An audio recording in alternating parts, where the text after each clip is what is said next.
Welcome to the Fit Strong Women Over 50 podcast, episode number 129.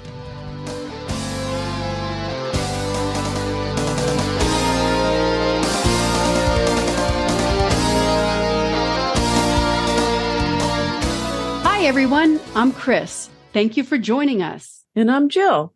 Chris and I are your hosts for this podcast and the founders of the Becoming Ellie community. If you're wondering who Ellie is, Ellie was the Norse goddess of aging who beat Thor in a wrestling match.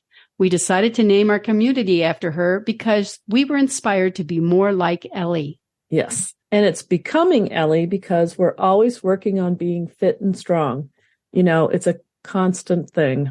You can find out more about the Becoming Ellie community and this podcast at our website, becomingellie.com. And Ellie is spelled E-L-L-I. Be sure to sign up for our newsletter while you're there. That way you'll know about new episodes and anything else that's new with Chris and me and the whole Becoming Ellie community. Hey, Jill, today's guest actually is someone from the Becoming Ellie community. Yes, she is. Laurie LeBlanc was nice enough to talk with us. Let's hear what she has to say. Chris and I met Laurie LeBlanc when she joined the Becoming Ellie Facebook group last year. She lives in Ontario, Canada, and recently retired from a rewarding 35-year career with the Ontario public sector. For the last 10 years, she held various deputy minister positions, leading complex departments, including the Ministries of Transportation, Training, Colleges and Universities, Municipal Affairs, Housing, and Aboriginal Affairs.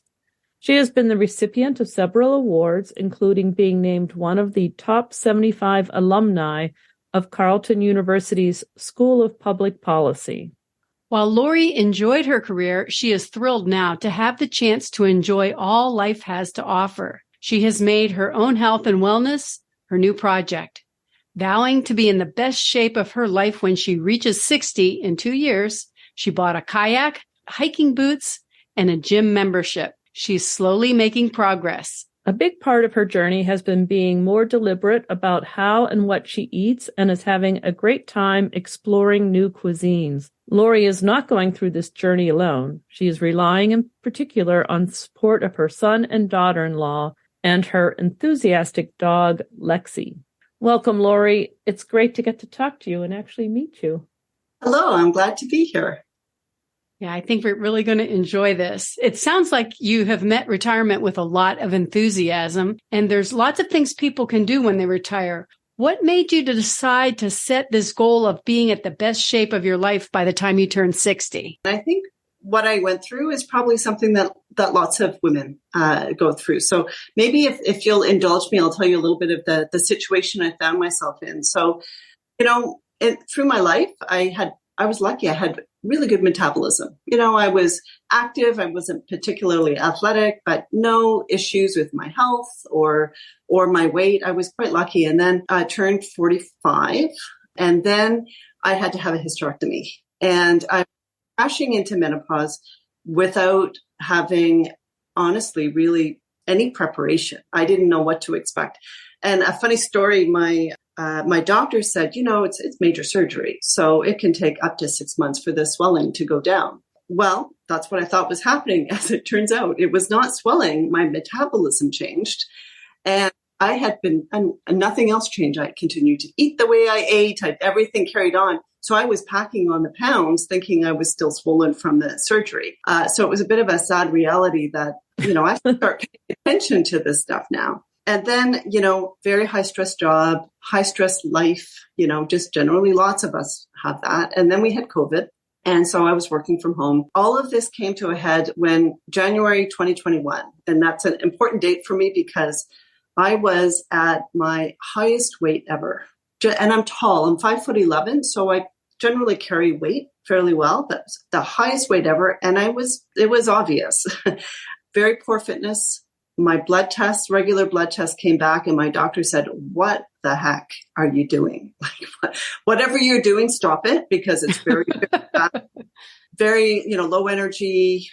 In the blood test, part of the challenge and what worried me in particular was, I had high blood pressure, but high cholesterol, high triglycerides, all of those trigger points were not good, I realized that I really had to take some action. So that to me was the turning point. So I started on this food journey because I think, I spent a lot of time over the last decade trying to lose weight for aesthetic reasons. And I joined Weight Watchers and I joined different diets and I did all of that.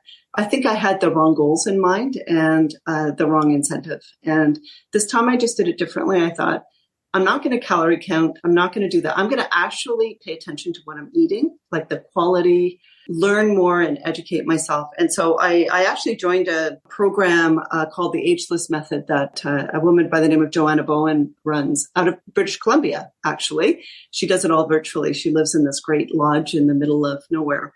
And her whole program and her philosophy is how to look at your cellular health and how that affects your aging. And that's primarily through food. And I just learned a ton about, how food actually works. I'd never paid any attention to it before and went on this journey of really focusing on whole foods, really cut out processed foods from my diet. I became and I still am a fanatical label reader. So grocery shopping takes me twice as long as it used to. Sure, right. I did some genetic testing and DNA testing to see what do my genes have in store for me, and learned how I can change what might have felt inevitable, high blood pressure, high cholesterol on medication. I didn't want that.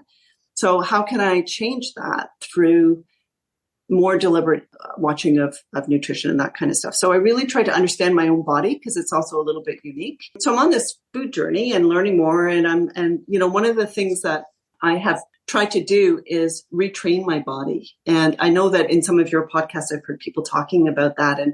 And so that you can retrain your body to crave different things because, I grew up loving junk food and chips and chocolate and, sure. fast meals. I love that, but I can't eat that. So how do you retrain yourself? And so I did that. And, it was going okay. I relied on Uber a little bit more than I probably should have at some different points in my life and realized I kind of fell off the food wagon. So then when I retired, I decided I've always had busy jobs and a busy life. I'm now an empty nester. My mother, sadly has passed on, but I don't have elder care responsibilities. I'm not working. So my project became me. And I thought if I could put half the effort I put into me that I did into all of these other external things, right. maybe I'd have some success. And so that's what I'm kind of doing. And I kind of reignited the food journey and learning something every day. As an example, I eat a lot of oatmeal, or I used to eat a lot of oatmeal because it's good for your cholesterol. But I joined a research study for intermittent fasting. And one of the things that they do is they put you on a glucose blood monitor, continuous glucose blood monitor. And like when I eat oatmeal, it goes through the roof. So it clearly is not working with my body. Wow. So I did some research, found this superfood called lupini. I'd never heard of it before. Well, I'm sorry, what's it called? Lupini. It's like a bean, but they make it into flakes. And I use that instead of oatmeal. And it's this incredibly high protein, high fiber, low carb wonder food.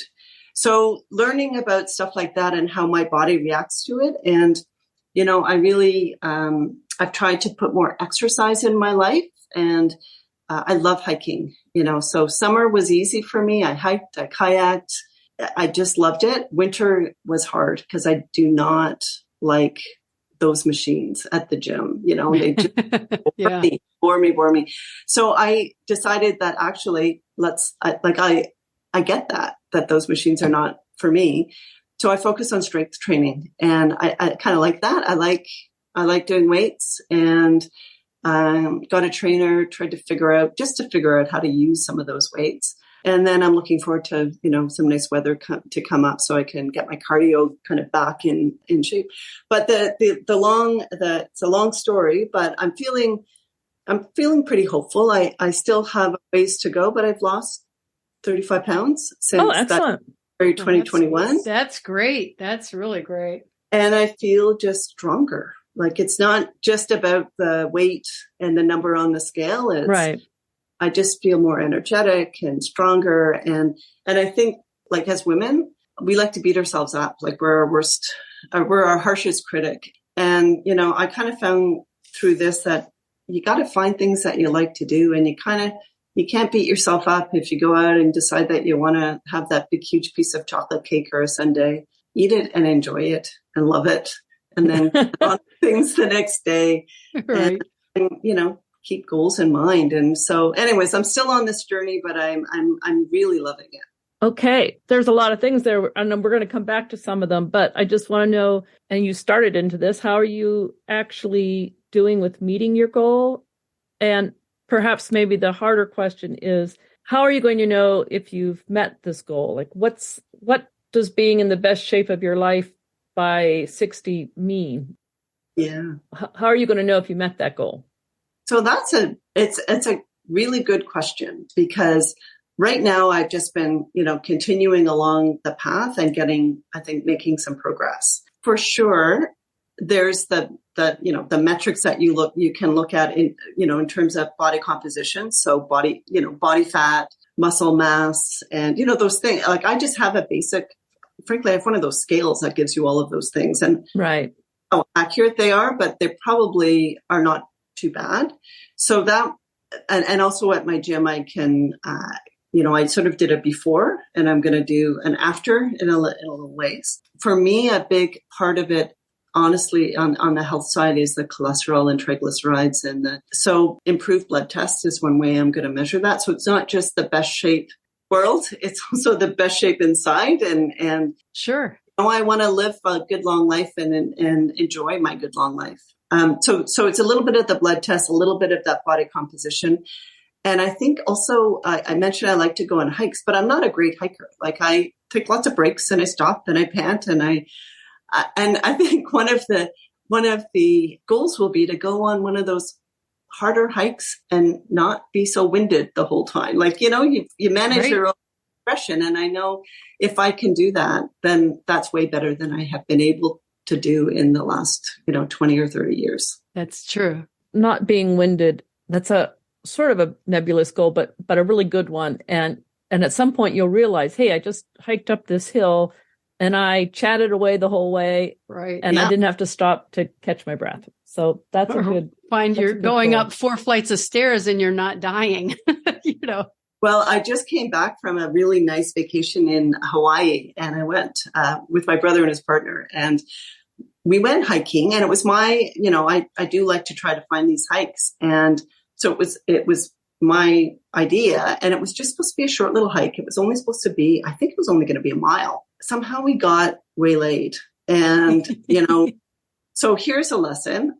We didn't bring water with us, and we got completely off track. So the 1 mile hike turned into a 6 mile hike. Oh my, that's long without water. Wow. It is. And also, as we're doing this, my brother, who felt very confident in the route we were taking, so that lesson, it was a lot of going downhill. And I'm like, at some point, we are going to have to go back uphill. And so we did. And it was a really, really tough hike uphill. And at one point I thought, I think I'm just going to sit down here and die. I don't think I can do this. And so, being in good shape is really important, because you never know when you're going to find yourself in a situation where, you're really challenged. And I mean, I made it. I took my time, and I will never, ever go out on a hike without lots of water with me. That was a good lesson. Yeah, especially in Hawaii. Oh, that can happen too. Yeah. Wow. Yeah. Well, yeah. And it gets warm in Hawaii. Yes. I have to say, I also have a bad sense of direction. So when I hike here in Ontario, I have my little dog Lexi with me.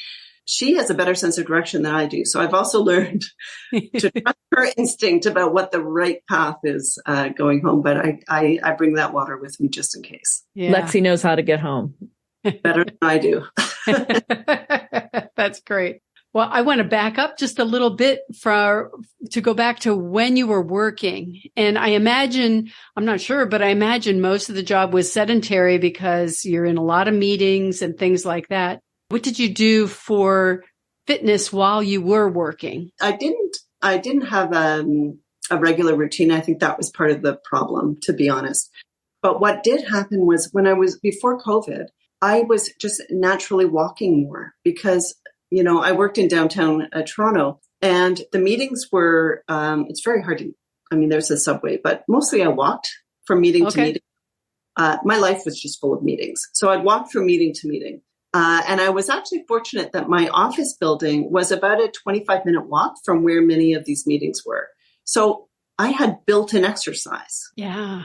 And it happened. I still had back-to-back meetings, but it was terrible. It was, start at 8 a.m. and end at 6 p.m, no breaks in between. And I sat at my kitchen table and didn't move. It was horrible. It was just a really horrible thing. So I think that one thing for people who are working, it's not easy. You can't take 2 hours out and go and exercise for most people. But just being conscious about walking, taking the stairs, doing those 5 or 10-minute opportunities, that I didn't realize how important that was until I stopped. Like the energy level it's remarkable when you're sedentary. And I think that I have a tendency that I can be a great couch potato. Do you need some incentive to get up and get moving? And we need to do those 5 or 10-minute opportunities. Yes, that's a good thought. So you bought a kayak, you bought a pair of hiking boots, and a gym membership when you retired. Yeah.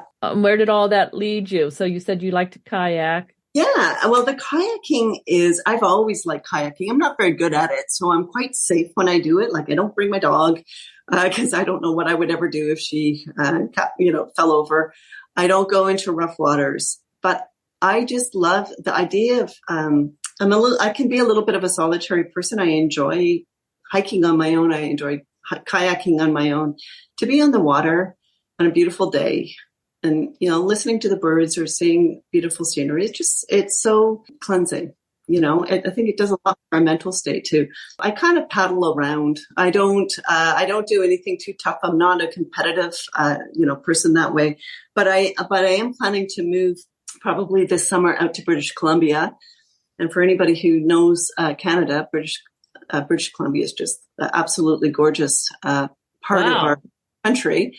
And where I'm planning to move, so this is my big adventure in retirement, where I'm planning to move is in the Okanagan Valley, and they have mountains, and they have Lake Okanagan, and they have a bunch of lakes around there. So I'm really excited about the opportunity to take my little kayak and explore some of those new lakes. So kayaking is that is more of my, if I can say, kind of mental exercise. Sure. I don't think I get a whole lot out of it physically because I'm not that good.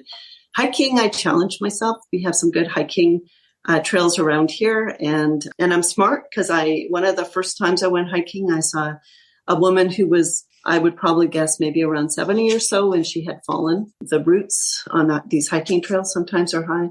She'd broken her leg. She ended up, of course, okay, but that's quite an experience. So I bought, in addition to the hiking boots, I bought myself some good hiking poles.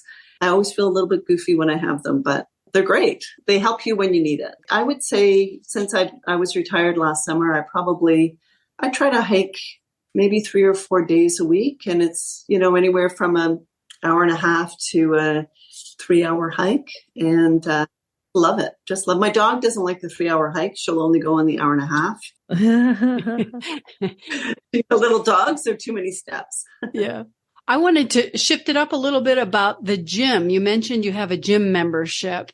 And so how do you use the gym? I know some people love it. Some people tolerate it. Some people hate it. Where do you fall in there? And what do you do when you go to the gym? Yeah. So I probably fall in the tolerating. Okay. I bought the gym membership because it was November and I couldn't, here in Ontario, you can't, I'm not a skier really. Right. So Sure. Outdoor stuff is limited. But I have joined many gyms in the past. I've even gone to some gyms in the past, as opposed to just getting the membership and not going. Yeah, there is that, joining. It doesn't help, as I've discovered. It doesn't help anything for your health if you just pay for it. But I learned through the years, what do I like about a gym and what do I not like? And so this time I was a bit more deliberate about what I was going to join. So I like smaller places. I found I like places that are close by, so I don't have to, journey a long way. And I found a fantastic women's gym. The last gym I had that didn't make it through COVID was more of actually a men's gym. It was like a lot of young guys doing weights. And I didn't mind that, but I felt quite self-conscious doing weights around these weightlifting guys. I just didn't like it. There's a different feeling in a women's only gym. And so it makes me more comfortable trying out new things. So I do like to do the weights and the strength training. And I have my own routine, but I watch some of the people there who, and kind of copy some of the routines that they do. So it's mostly weights. I don't like classes, and I knew that about myself. So I didn't even bother with that kind of membership. I don't love the machines, but I'll do the machines, for a little bit of cardio. But it's mostly weights, and I'll go for an hour and a half. Oh, so when you mean machines, you mean like treadmills and... Yes. Sorry, I should have said. I was thinking you meant the strength machines, but... No, I love the weight machines. Okay, you love the weight machines, but not the Stairmaster or the elliptical. Gotcha. I just get so bored. It's, like I'm counting every step. It just, it doesn't. I find if I'm doing those, especially at the gym, I have to have something to watch or listen to, like an audiobook or videos or... Yeah. Yep. Actually, one thing that I would say my gym membership is much more successful now. And I think that's in part the research I did about the kind of place and environment I wanted. Yep. But my kids gave me AirPods for Christmas. Okay. And I joined Audible, which is an audiobook club. So you get a different book every couple of weeks or whatever. And I listen to audiobooks. It's even better for me than music because I love to read. But it's hard to find the attention span to just sit with a book. But when you're working out, listen to your book. And you kind of keep going because you're so interested in whatever the plot is. So that actually has worked. Yeah, sometimes I know when I've done audiobooks, I'll get another whole 20 minutes in on my treadmill because I want to find out what happened to her. Yeah, I want to finish the chapter before I get off, right? Exactly. Yeah. Okay, that makes sense. And you said you like to do things. You're sort of not a real social person at times. So Chris loves classes because Chris is a very extroverted she likes to talk with people. And so, but if you're not that way, then classes wouldn't be important. Well, yeah. Not to point at you, Chris, but that's fine. I mean, I get my social connection there, that really helps, especially when you're on the computer so much of the day doing work, you don't get any social interaction. So I like the gym for the social part. Yeah. And I can see that. And I think part of it, I'd like to say that I'm an introvert that has learned to be extroverted because you have to for life and for work. And, I had to be social for my job and I have, friends I like to see and that kind of thing. But when I'm exercising, it's a solitary thing. It's like you get into a headspace. So, people often will, like to go on hikes with their friends. And I don't. I like to, for me, the only company I want is my dog and not even her all the time. Because I want to get in my own head. I want to listen to the birds. I want to enjoy the space. Wanted to do it at the pace that I want to do it. And so for the gym, it's a bit of the same. Like I don't really want to talk to people. I want to just put my headphones on and just find my happy place in my audiobook or my music or, something like that. Also, I'm not very coordinated. So, I think one of the things about women is people think we can all dance and that we're coordinated and flexible. And so yoga does not work for me because I'm not flexible. And I now wear that proudly that I don't have to pretend to enjoy yoga or, make excuses. It's not for me. And I am not coordinated. I can't do like upper body, lower body at the same time. So these, Zumba used to be really popular. I don't know if it still is. And I just physically can't do it. So I stay away from that. I'm with you on that. Do you remember those old step classes, like in the 80s, when you would get on the risers, like a jazzercise kind of thing, jump up and down? You would like dance on. I mean, like, you would be going up, going down. I was just dreadful at those, so I appreciate that. One of the pictures you sent looked like you were bungee jumping off a building. Oh no! You know what it was? What is that? That looks scary. It is. It was. So in Toronto, we had the CN Tower. Right. So it's called Edge Walk, and you're attached to a bungee so you don't fall over, but you walk around the edge of the CN Tower. Oh. And you do different, they get you to do different things, like you lean for, because you're hooked in, so you can't fall off, but you lean over. So you're like basically just looking without any support over the whole city of Toronto. And it's, oh my goodness. Yeah. Not everybody, that's not for everyone, but, I really enjoyed that. And then I didn't send you a picture of it, but I went skydiving a few years ago as well. Oh my gosh, you're adventuresome. Yeah, which is interesting because I'm quite clumsy and accident prone. But I still like to do some of those things that get your heart racing. Oh, it would get my heart racing. I encourage the listeners to take a look at our website. I'll make sure that this photo is available on the website so that you can see Laurie in action there on looking over. Chris and I both comment, like, look at that picture. Oh, I did a double take. When I opened that picture up, I'm like, oh my gosh. All right. Well, I'm glad you weren't bungee jumping off the tower. You were but even sticking your head out and looking over would be. It feels unnatural, right? Because it's like you're stepping out into what feels like could be this huge treacherous zone.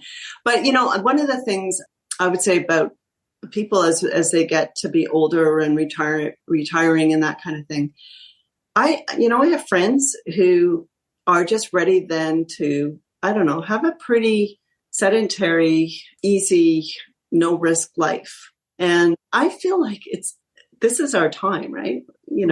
Especially I'm lucky that I started working early and I was able to retire, before I was 60.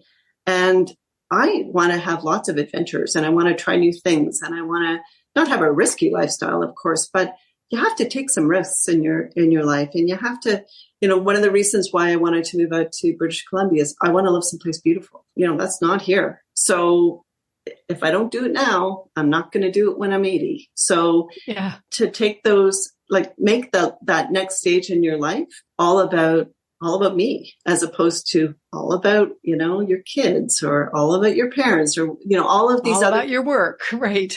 Exactly. So let's have some, time while you still can enjoy it and make it about like what makes you happy and try to find that. Do you do other cardio things like bicycling or running or those types of things or endurance events or anything like that?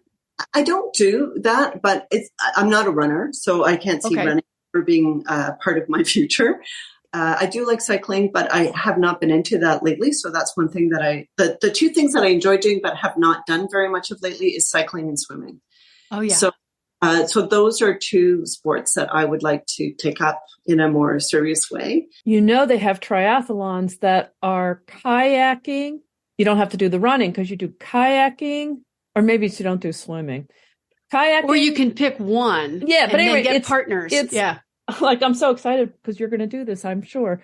Once you go out, move west. Kayaking, biking, and maybe it is running or maybe it's swimming. I don't know. Anyway, you can do a triathlon that includes kayaking and the swimming. Yeah. It would be fun. Yeah. Yeah. So I do think the area that is the hardest for me is the cardio. And it's other than hiking, I haven't found something I love.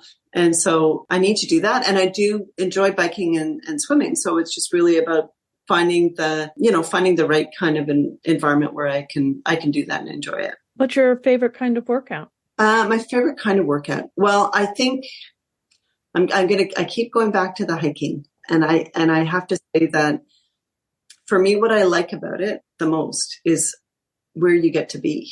So you can make it as easy or hard as you want. I like some challenge, like some hilly terrain, that kind of thing. But at these great rewards, right? You get these rewards of, some beauty. So whether it's a, beautiful vista that you're looking over, or, or some water or whatever, it's just, I think the rewards while you're doing it, there's something called, what is it? Not forest cleansing, but something like that, where the health benefits of being in a forest is really quite remarkable. So for me, I really like that idea of just being kind of enveloped in nature and getting a workout at the same time. Yeah. My perfect week would be to do 3 great hikes and then 3 days of strength training at the gym. So to me, that's kind of a nice week. And if you can throw in some swimming or some cycling in there too, I'm up for that as well. It also is easier now because I've lost some weight. And if you think I've, lost about 30, 35 pounds, if you go to pick up a 30-pound turkey, yeah, and you walk around with that for a while, you're going to get tired. And that's on your body. So being able to lose that weight and get down to pretty much what my appropriate weight should be makes it easier to do all of those things too. Well, that's true. Sure. Yeah. You think about carrying around a 30-pound dumbbell, just a short distance, that wears you out. Yeah. In our introduction, we said that you get the support of your son and daughter-in-law and your dog, Lexi. Mm-hmm. Oh, well, of course, you already told us Lexi has a good sense of direction, but how do they support you and how do they help you? Yeah, so my son Connor and his wife Nargis they're just, number one, they're great people. They're like my best friends. We we talk often, and part of the incentive of moving out west is they want to move and they would like me to come with them too. So we won't be, awesome. I won't be living in their house, but the idea is we all get along well. They have been going on a bit of a journey to get themselves more fit and stronger. And so while we don't go to the same gym, they hold me accountable. So it's like, why didn't you look? How many times have you gone to the gym this week? Well, why didn't you go yesterday when you said you were going to go? So that accountability, I think, is important. They also say admiring things when I flex my muscles. I make them give me positive feedback. So you get that along the way. And they're just my biggest cheerleaders, both in terms of the food and the healthy lifestyle. And so that, to me, I think you have to be accountable to someone, sometimes even more than yourself. So they Excellent. They've just been great supports and kind of kick my butt when I need it as well. That's great. That's wonderful. Is there anything else you do to get support in your efforts? Well, I would say, on the nutrition side, I have a few friends. I mentioned Joanna before. I continue to participate in her program. So support not only in terms of answering questions of people who are much more knowledgeable than I am, but also kind of encouraging me to try different things or different ideas. One of the things I've done from a food perspective is not only learn more about whole foods and how to eat your food, but also different kinds of cuisine. So one of the things I actually do with my son and his wife is every Wednesday they come for dinner because we actually share custody of my dog. Oh. Dog was like all of our dogs, but they used to live with me. And then it's like they moved out. It's, well, you're not taking my dog. And they felt like we're not leaving the dog. So it's like shared custody of a kid. So half the week she's with me, half the week she's with them. So they come over every Wednesday for dinner and we do this dog exchange. And I was getting a bit bored of cooking for them. So I decided to go through the alphabet, and every week I choose, the next letter in the alphabet and choose a country that starts with that and cook food that I've never cooked before and try spices I've never cooked. What an incredibly great idea. I love that, Laurie. That's great. It's fantastic. So we actually have gone all the way through the alphabet and we're doing it again. So we're now back up to H again. So the deal is that I do an appetizer, I do a main course. Often I'll do a wine or something that pairs with it. They have to try everything and everybody has got to be honest. And I have made some real duds, made some fabulous dishes that I would not have ever made before. So it's kind of fun, right? And that way you've explored different style of cooking, and with no judgment, because, we're all just trying it. And they always joke that it's their date night because they get this fabulous restaurant type meal, they think, and they get to just sit there and try it and taste it and tell me what they think. So that's kind of fun. That's excellent. I love that idea. Yeah, I like that idea too. The other thing that I didn't mention, which has been a bit of an experiment for me, is intermittent fasting. And I know you've had people on your podcast before that have talked about it.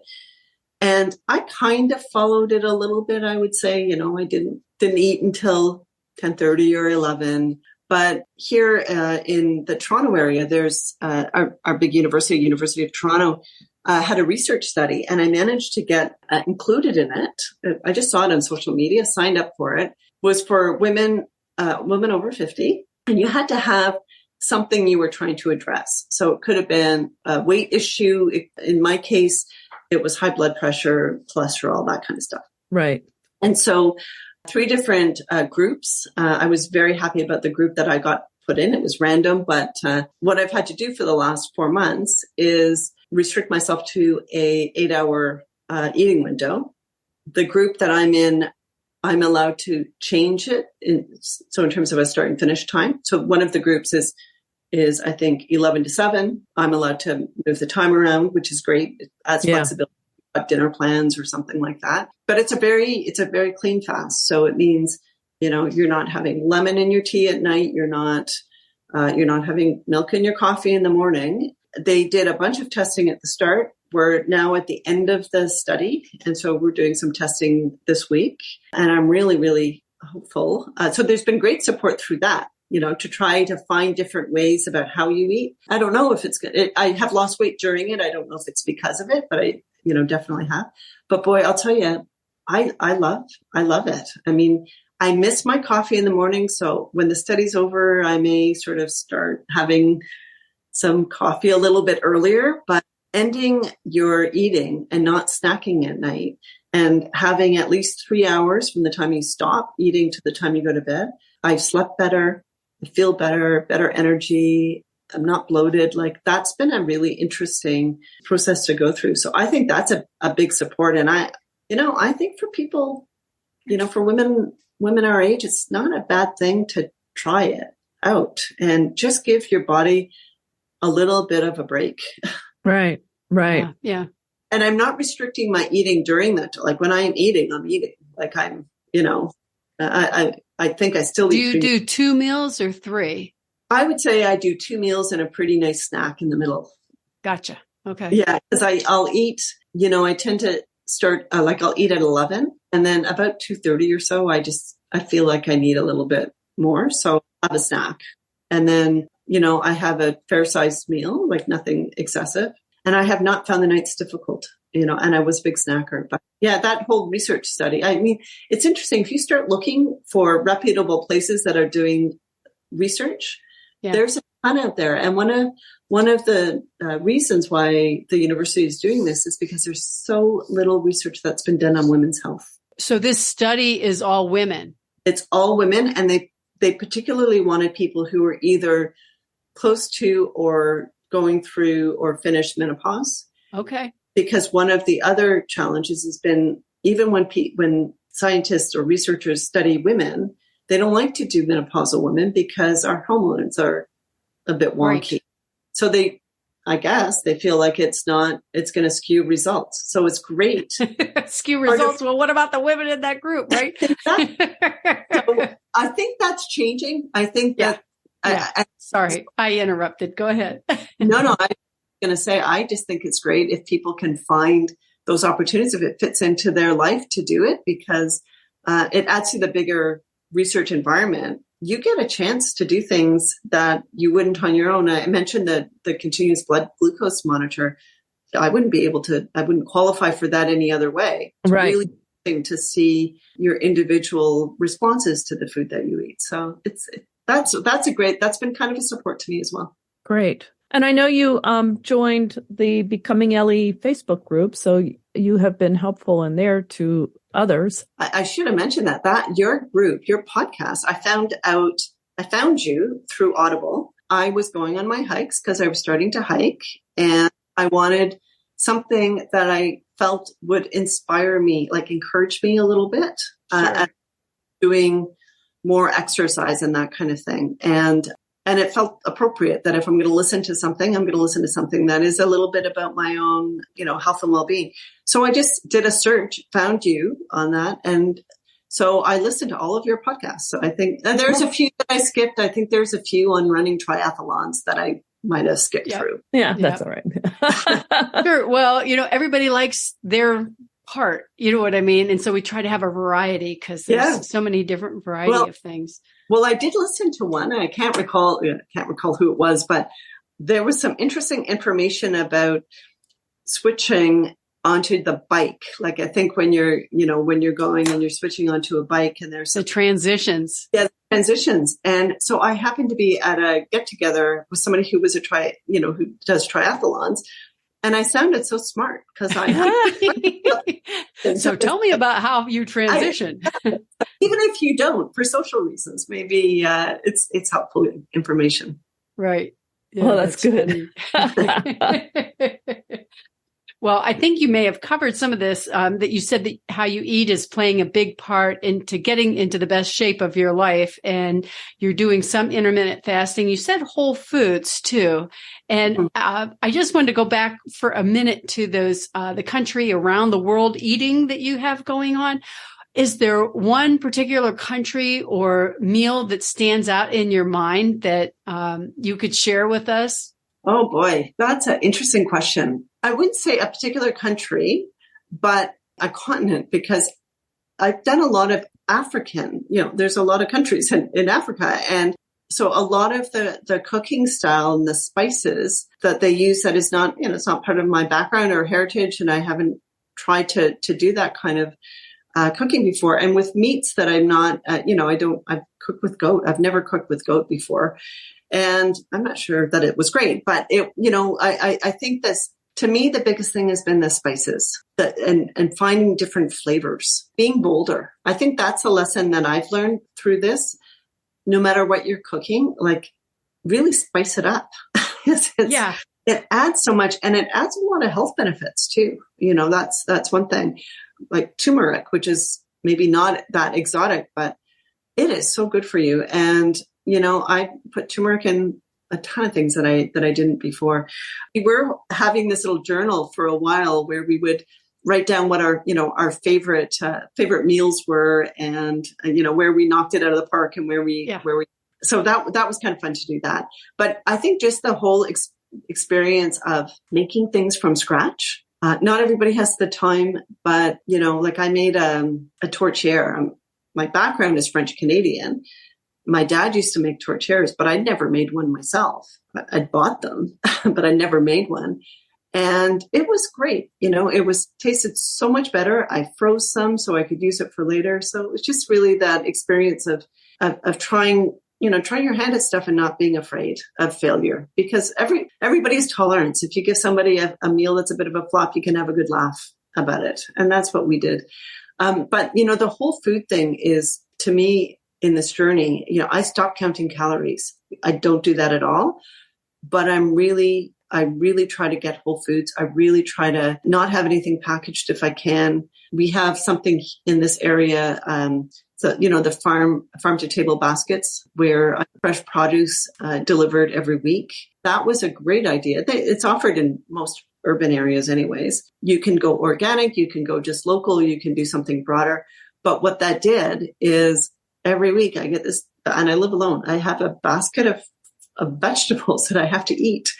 And so I got quite creative about how do you put that much vegetables in your meals, and some vegetables I've never cooked with before. So I think the idea, and maybe I'm not saying this very well, but it's really just to experiment, like to get outside your comfort zone, whether it's exercise, whether it's food, whether it's what you do with your time. But it's too easy to just get in a rut. Yeah. Try something new and you might hate it, but you might love it. And, I kind of rediscovered beets, because they used to sit in my basket, used to always come with beets. And I thought, what the heck am I going to do with all these beets? I found, 10 different ways that I love to eat beets now, and beets are a superfood. They're great for you. Yeah, they are supposed to be very good for you. Now, you said you did some genetic testing, DNA testing about nutrition and how to eat. It was about food, right?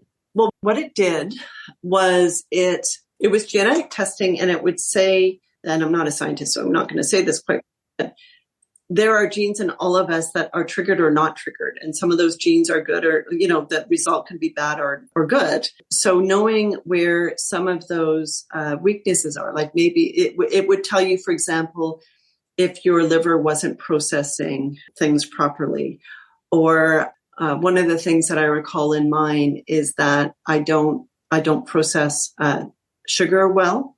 So I'm predisposed to being diabetic. I'm not, but my sugar levels are really high. If I don't do something about this, I will end up diabetic. So it tells you what the issues are in your body, so that and then you work with a nutritionist to figure out how what you can do to kind of deal with that. Okay. So my cholesterol, I mentioned before about my cholesterol, a lot of that is genetic for me. So now I'm supposed to eat an extraordinary amount of garlic, but I don't mind being on my own. I don't like to be completely alone. And that'll guarantee it, right? So I take garlic supplements. So it's very helpful to know what's going on in your body, but also being able to slow down or even prevent some of those bad genes, if I can put it that way. So it's things that you might be susceptible to. Exactly.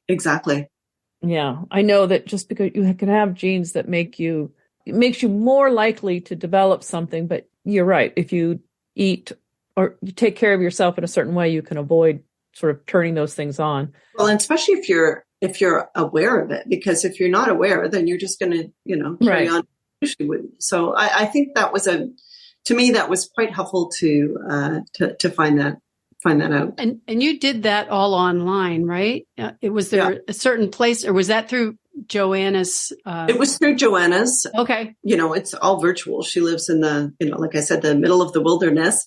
And then I think the testing was actually through a lab in the United States. Okay. We have better facilities than we do here for some of those things. I see. And there was something also that I had tested before. It's getting a bit technical, but telomeres and your telomere length. Oh, really? Oh, yeah. Okay. Yeah. Oh, you were able to find that out? We were able to find that out. And we'll tell you what your telomere length is. And then you go through the program and what does it look like at the end of that? So it's all, I think, really about data mining, like finding as much as you can. Yeah. The nice thing about some of that testing is that, for those of us who like to see results, not and results in a different way, not just you lose weight or you do whatever. Right. Yeah.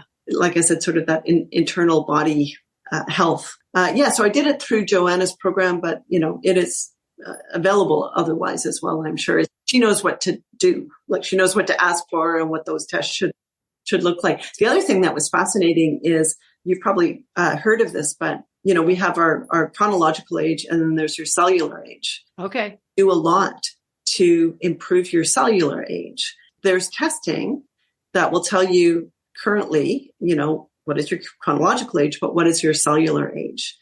And so that was part of this program. And my life has been, stress makes you age faster cellularly. Eating processed food, my whole life led to me aging cellularly faster than I should have. So when I did it, I was 58. I just did it this year. And it said my cellular age was 60. But what it said, the testing also said, at this point, how quickly are you aging? Like a 1-to-1 would mean when I'm, like for every chronological year, you're adding a cellular year. But I'm actually aging slower than I used to be. So you catch up. Joanna, I can't remember her stats exactly, but when she was 45, I think her cellular age was somewhere in the 30s. So, it can have a tremendous impact. And so just knowing that about yourself, and it's all unique.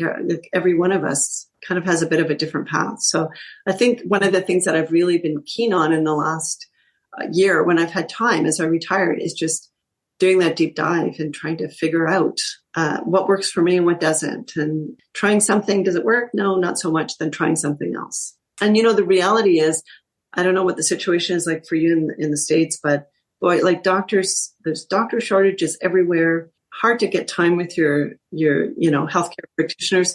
You can't rely on the healthcare system to monitor your health in the way we need to. We got certainly not in any great detail. I mean, well, they're not so much about preventative. They're more about fixing what you have already in the shape, a pill or something like that. Exactly. Yeah.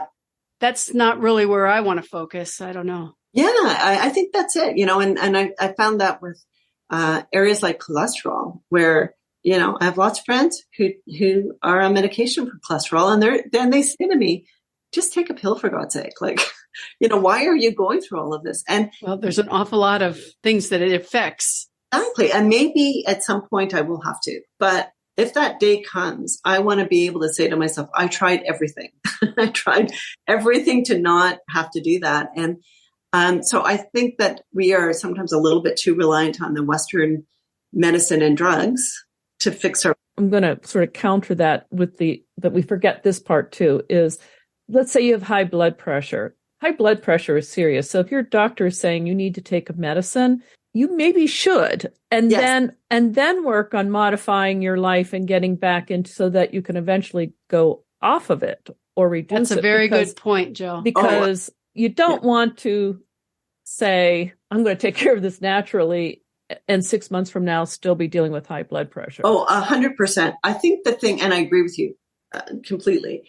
And that's why when your doctor says you should do it, you have to take that seriously. But I know in my experience, what my doctor has been saying is it's getting too high. Right. If you do something about this, we're going to have to put you on medication. So often you have plenty of warning. Yes. I remember a doctor saying to me, I give you 3 months to figure this out. I think that's when you say seriously, okay, I'm going to do all of this stuff. And I to be honest, I'm kind of at that point, my doctor, because my levels have been high for a while. And my doctor said, I'll give you 6 more months of doing whatever the best you can do with your nutrition, with your exercise. And if it doesn't work, then we're going to have to talk about what kind of medication. And that's fine. That's fair. Right. But I think sometimes people just go straight there. Yes. And I also know people who are diabetic and will eat whatever they want with the idea that they'll just increase their insulin dosage or some other medicine that day. And I can't imagine that that's a healthy way to. I doubt it. I'm no medical professional. I'm not either. And I'm not here to criticize anyone else, but but it makes me think there must be a better way. And I also think that, I'm a big fan of our medical system and doctors and all of that. Right. But I think that we have to stop saying there's doctors on one side and there's, what people say, those wacky, nutritional hippies on the other side. Yeah. And look at Western medicine and the natural paths or nutrition in that way, working together, because they both have a role. I think we personally have to take more responsibility for our own health and the journey, because the system is overloaded and can't do that for us anymore. Well said. So do you have a favorite meal that you like to make when you come home after a busy day? Say you went hiking for 3 or 4 hours and you come home, you're hungry. What do you like that's like a favorite go-to meal recipe thing that you make for yourself? That's in the old days, it would be pasta. Sure. But I am trying to not do that. I'm trying to not have all of those, simple carbs in my life. I make a lot of chicken curries. So chicken is my protein of choice. I always have a lot of vegetables because of this crazy basket I get every week. And you put chicken thigh, and I like thighs, chicken thighs and vegetables, a can of coconut milk, which I always have in the pantry, and some, tomato sauce, and you've got yourself and some spices. You've got a pretty quick meal that's delicious. And that sounds great. and doesn't take very long to make. I do it all in one pot or one pan. Like it's not very complicated. You can serve it over pasta if you want, or rice. And I try not to do that. And again, because I'm trying to get rid of all these vegetables, I'll often serve it over cauliflower or something like that. So it's quite delicious and fast, and it's good and got lots of protein and some good fat in there too. Excellent. That's great. Thank you. And I love eggs. So hard-boiled eggs, scrambled eggs, fried eggs. I mean, that is also a very, very easy go-to for me. Yeah. That's a good one. Or it's the chicken or the egg that I like the most. I don't know if there's any place that people can find you online if they want to follow you, or if... Not really, just because I don't have much going on. Well, if anyone has questions for you, they could just send them to our website or... Sure, yeah. And we'll make sure you get them. Yeah. That's great. Well, thank you so much for talking with us today, Laurie. It's been a real pleasure, and you've been a great guest. Thank you. Well, thank you for, I should say thank you to you two, but also for the guests that you've had, because I found you kind of much after you had started. I think I listened to 100 podcasts in a row and such great inspirational people. And I learned a lot. And so thank you for creating this podcast. It's just, it's a real inspiration. You're welcome. We have a lot of fun doing this. So, and you're right. People have incredible stories and lots to teach us. Yeah, that's for sure. Well, thanks again, Laurie. Yes, thank you. Bye-bye. Bye. Bye. I loved Laurie's idea about the chicken curry with lots of vegetables. She had a great recipe in the podcast, and it just sounds like the kind of food that I love to eat. Oh, well, did she give us the recipe? Mm-hmm. Chicken thighs, veggies, coconut, tomatoes, sauce, and spices. I think it was coconut oil. No, I think it was a can of coconut milk. A can of coconut milk. That's what it was. Boy, that just sounds like hit the spot, though. Yes, that sounds excellent. Delicious and fast. Yes. She said she likes to go hiking and kayaking, and it made me think that those are both really fun activities and probably really good workouts. So I just thought it was a good reminder that finding things that you enjoy is what's important. She even talked about searching for a gym that she liked the most and ended up at the women's only gym. I thought that was it's just, you have to like what you're doing. Yeah, you sure do. And it makes you want to do more as you do activities that are fun and with other people. Yeah. It's just really neat. Definitely. She mentioned some of her work with Joanna Bowen about nutrition and wellness. And one of the things she talked about was chronological versus cellular age. And I'm curious about that. Yes, I am too. I'm hoping that we'll be able to get Joanna on a future episode to talk more about all of that. So I'm hoping our listeners will look forward to that too. Yes, I would be eager to hear more about that. And I guess the best way for our listeners to catch that episode would be to sign up for our newsletter at the Becoming Ellie website or subscribe to the podcast where you listen to your podcasts. Yes, I'd love to hear what our listeners think about Laurie's goal about getting into the best shape of her life. And she had lots of ways to measure that. Please let us know what you think or about your own journey towards getting and staying in shape. Yeah, it'd be great to hear from you. You can find us at becomingellie.com or on Facebook, Instagram, Twitter, Pinterest, YouTube, LinkedIn, and Mastodon. Be sure to join our private Facebook group where we encourage and support each other. That's how we met Laurie and other active women. It was great talking with you today, Chris. I'm looking forward to our next episode of the Fit Strong Women Over 50 podcast. I am too. See you next time. Bye-bye. Bye.